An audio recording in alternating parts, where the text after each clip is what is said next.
ചുറ്റും സ്വഹാബികൾ നോക്കിടുന്നു, കുറ്റബോധത്തിൽ തല താഴ്ത്തി കരഞ്ഞിടുന്നു. ആറ്റൽ റസൂൽ തഴുകി ചേർത്തിടുന്നു, ഇറ്റി വീഴുന്ന കണ്ണീർ തുടച്ചിടുന്നു. അളക്കുവാനാവാത്ത സ്നേഹം അങ്ങേക്കേകിയ മുത്തിനെ വധിച്ച ഞാൻ എന്ത് ക്രൂരനാ.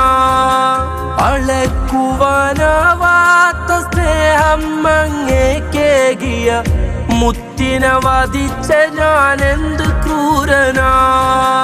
അന്നേരം മാലും മുതൽ കൊതിയേറിയ ഞാൻ ചെയ്ത ചെയ്തിയോളം ചതി വേറെന്താ. കണ്ണീർ തുടച്ചിടു നീ, കഥയൊക്കെ മറന്നിടു നീ, വഹ്ശി നീ എൻ്റെ ഇഷ്ടക്കാരനാ. എങ്കിലും